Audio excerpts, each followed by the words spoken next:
victory is flawless. Flawless. Flawless. Flawless. God is flawless. I care, you can just call me the ghost. You ain't gotta see me, Jesus Christ, he running this show. I was that one on that boat. Lord, if it's you bid me to come, what you seeing is me walking on water through the storm. See, I was just coming. I'm gonna attempt to do this one time so that this one time can cover me having to say it a whole lot of other times.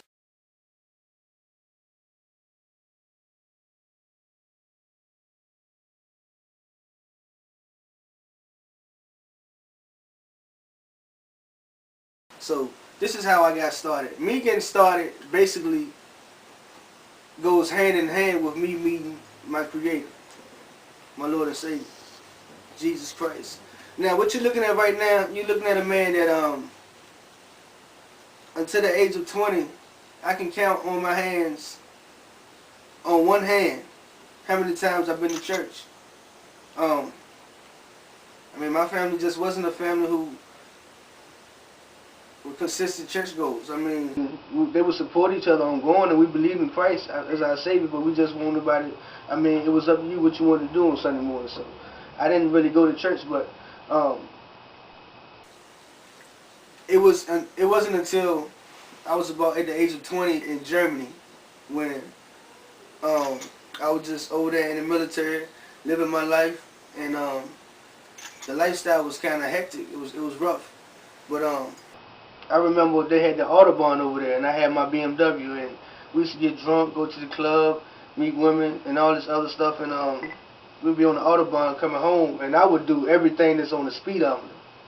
I mean, just because I could. And I remember one Friday afternoon while I was walking through the motor pool. That's what we call our job over there in Germany at 317 Maintenance Company.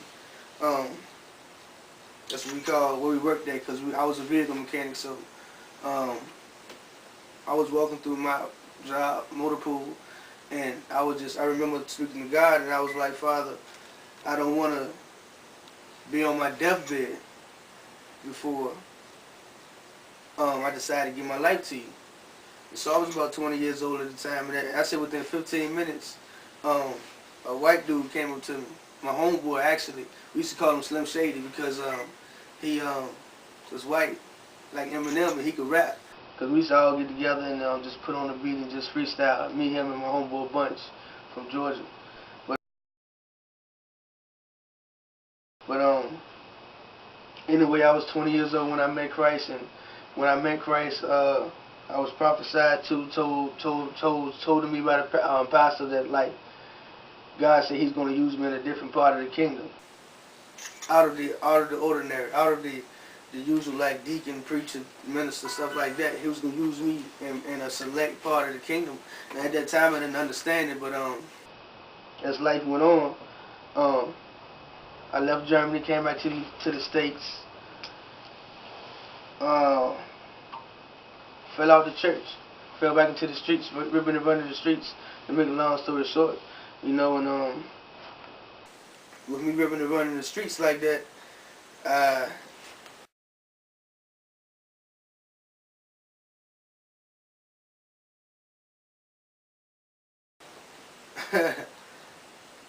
my house became what was known as like the party spot. It was the it spot. It was the place to be. It was nothing for me to go to sleep. People in my living room playing Madden, smoking weed, playing dominoes. It was nothing for me to go to sleep and wake up to the same type of things in my environment. So, matter of fact, I had missed the whole part of me telling y'all that I was once a certified Gwop Boy. Shout out to T.O. Shout out to C.G.B, aka Chris Taylor.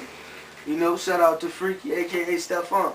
You know, certified Gwop Boy. I was known as the Phantom back then. You know, we was on the road with some hot tracks.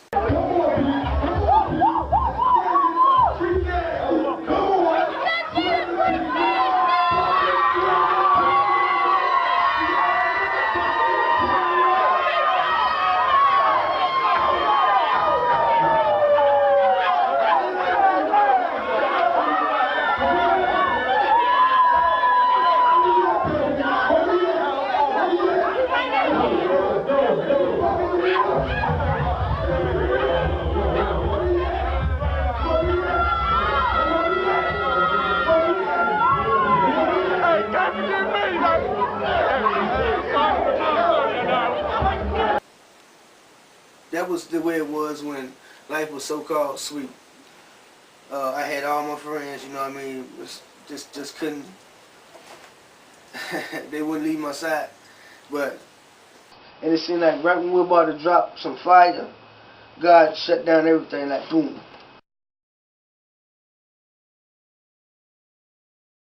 During that time, to fast forward to like '07, that's when I began to lose everything. I lost my job, I lost my house, and as I did this, I seen that some of them people that were so-called my homeboys, they won't come around as much, quite as often. You know what I mean? So, cause it's a whole thing to this story. But the short version is like this. Certified Gwop Boys stopped doing music for a little while because all of our equipment kind of like went down. And at the time, we kind of fell upon hard places. Like the money just wasn't like it was at one point in time. But we fell upon a hard time one time. We stopped doing music, and at this point in time, like I began to find Christ once again in my life. And what happened was, as I got closer to Christ, some of the friends that I thought I had began to dwindle. They began to fade away. You know, something like the story on Life, the movie Life. You know, but I knew something was missing, and Christ was what was missing. So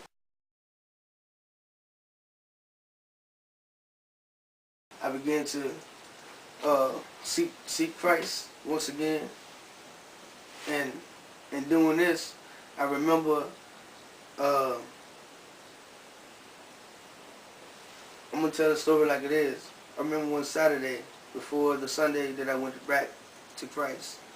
I went to a party that was around Dogwood. It was probably about 2008.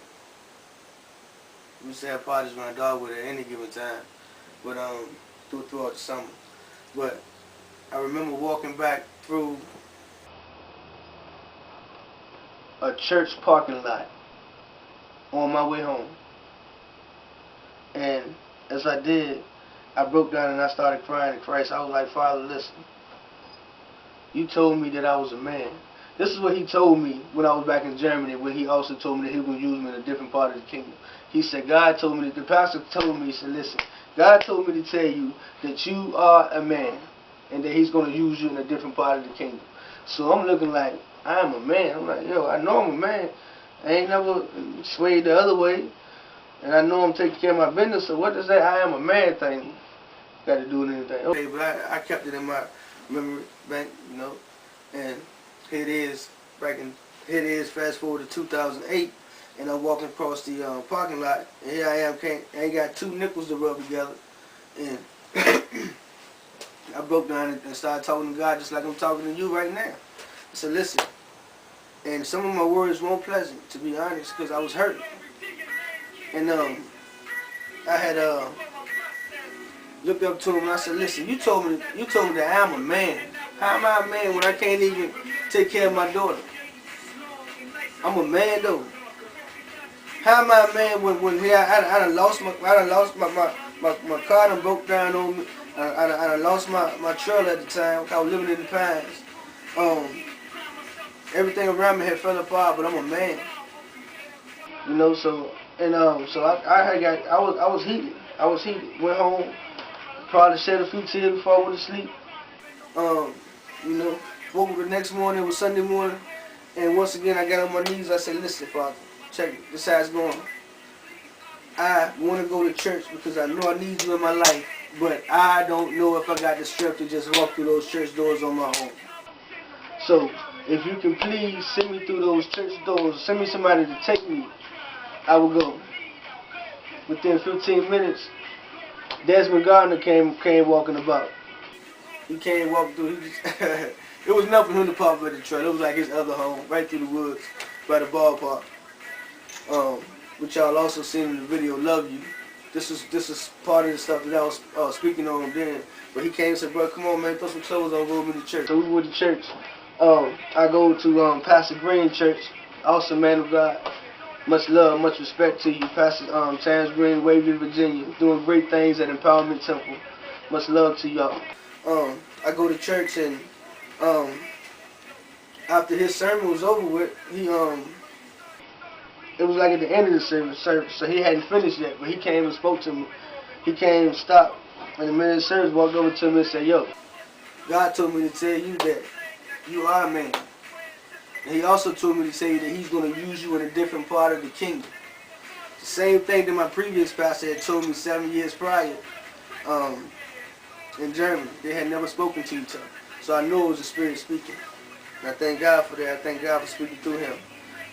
So at that time, that's when I reconnected to Christ. That's when I was going through my transition of I had lost everything. I got a behind the scenes video that I'm about to show y'all of my process of me losing everything but having family that looked out for me. So I moved to my grandma's house.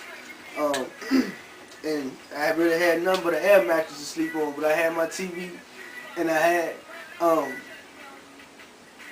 my TV and I had my computer and I had my mic. I had those things. So with me having those things right there, it was just, y'all can see the behind the scenes footage.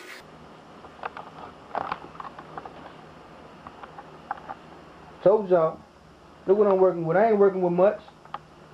Got the computer over there on top of an old dresser. You know, got the VCR right there. Now I do got some DVD players and stuff, but it's right there right now. Radio. This is my setup right now. But look at the power. Watch the power that comes through it though.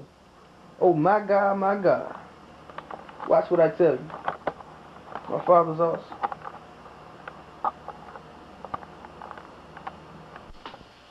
Hey, I'm about to let y'all into an exclusive #1 smash banger. I love you. This is my testimony to my father. The things that he took me through to get me to where I'm at. I thank him for that. You know, it's very emotional. It's touching. I appreciate it. But I'm about to let y'all get a quick exclusive, even before BET get their hands on it. Watch me, ride with me.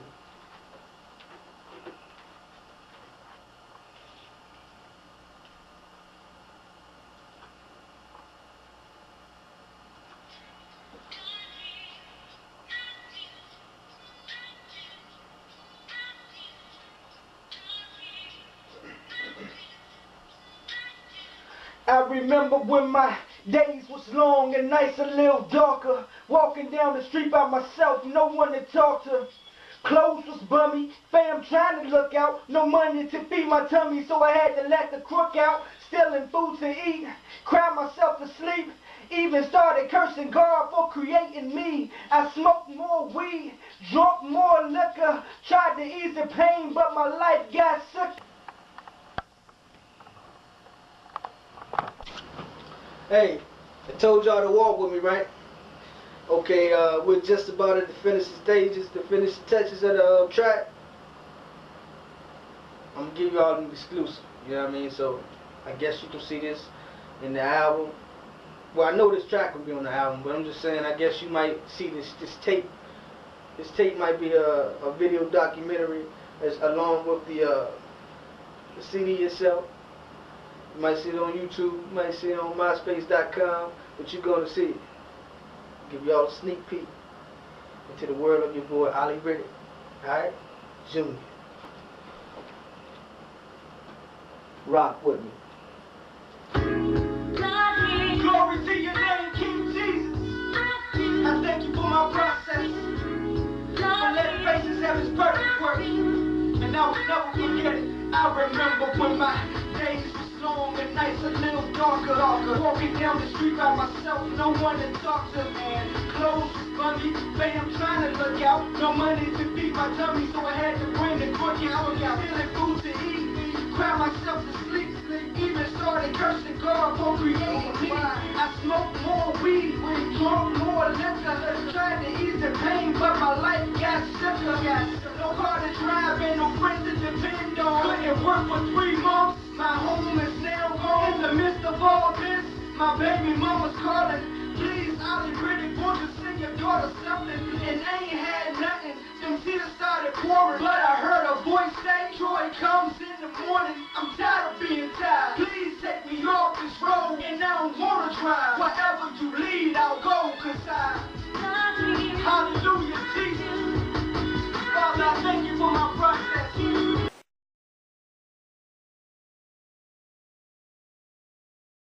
All my equipment went down. I tried everything I can do to repair it, to get it fixed back up.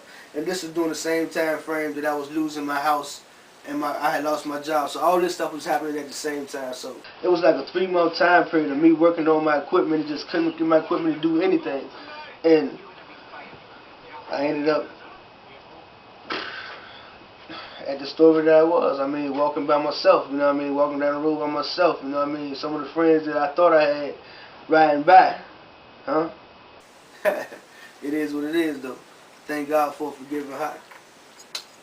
I go to church this particular Sunday, and this particular prophetess comes to our church at Empowerment Temple, and she begins to speak. And after doing her message, she stopped and said, I don't know who this is for. And then she said, but God told me to tell you that if He gave you that gift of music, then that's what you do. You use it for His glory. Now, it really rung a bell to me because throughout the whole process that I was going through, I had a few people that was on the streets who were like, yo, G, check this. I know you don't be rapping like you normally do, but I see you going to church and want you use it for God's glory. So, okay, at this time, bells is ringing. People telling me to do music for God, and then this lady coming up, don't know me, stopping in the middle of her service, telling me something like that. So I'm like, okay, boom, bow. I said, okay, Father, well, you know my situation, I don't got none right now, so how am I recording today?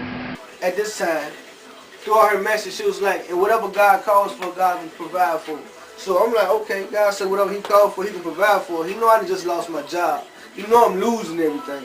He know what's going on. He know my equipment don't work. So if you call for my gift, then you're going to have to provide for my gift. You're going to have to do what you got to do for my gift. So as I did that, I went home, and that same equipment that I couldn't get working for months, I said, Father, check this. You see what you see. I ain't got no money to go to no studio nowhere. So you want to use my gift, then you're going to have to use my gift. Because I really wasn't, this is not something that I just woke up one day and decided to do. But anyway, I hit the power button one time. Everything came on. I was like, okay, Father, I got you. I appreciate you. So one thing led to another. That's when you see that Love You track coming on. Just me showing him my appreciation, because he done walked me through some storms, man. Shout out Bridget Johnson. Hey, she doing great things for the kingdom as well.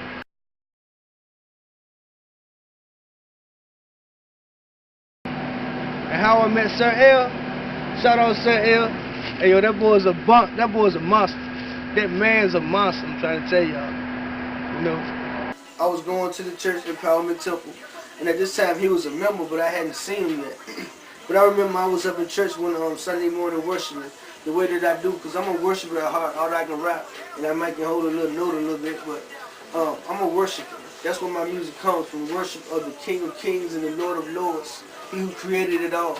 So I was worshiping as I normally do, and after I finished worshiping one Sunday morning, I looked to my right, and I see a young man that's the same age that I am, or at least in appearance anyway. I didn't know his age, I hadn't met him yet.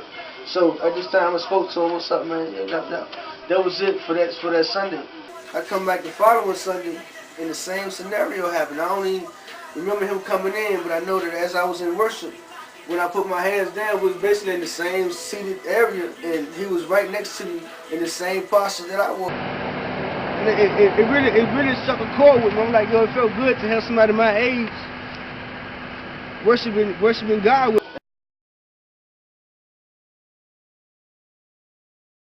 And I didn't even know that he did music at the time.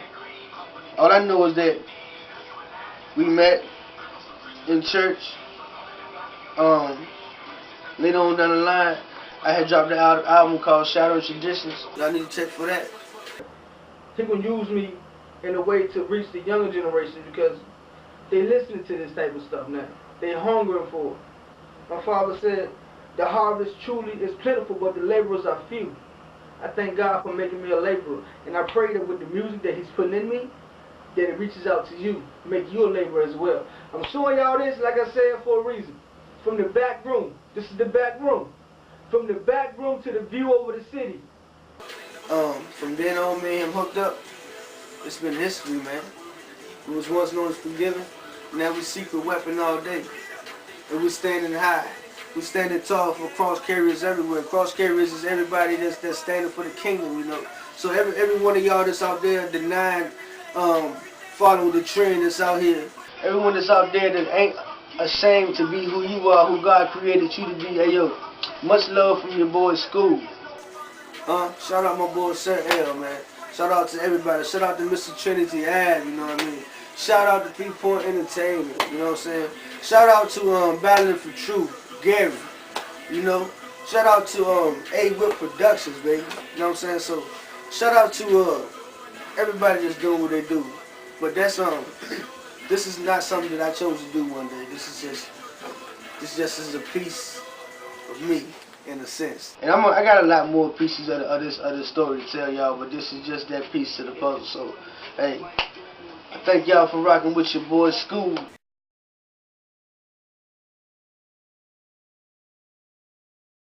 Way, the truth, and the life. By your boy Secret Weapon, Cross Carrier. Shout out my Reapers. Shout out Ariel. Shout out the Colonel. A-Whip, Mr. Trinity Ave. Octopus Drummer. Attic Boy. Shout out Phil the producer. You know? And y'all did a great job. I thank y'all for rocking with Secret Weapon. Well, till next time, check for G-Vision. www.secretweapon633.com. That's the website. Check it out. We rocking, we making movements, we doing moves. I'll let your boy. Put your V's up. Victory. Holla. No, connected dots for the Son, Holy Ghost. The D.I.B. exposure, old manuscript. I see your false prophets and you tell them evangelists, telling the people God spoke and He said nothing. Living the life of a kingpin. There is a remnant that will conquer your deception. We are the seed of Him that cast you out of heaven. Every knee shall bow, mine as well, do it now. Every knee shall bow, mine as well, do it now. Now he can see my G.O.D. He just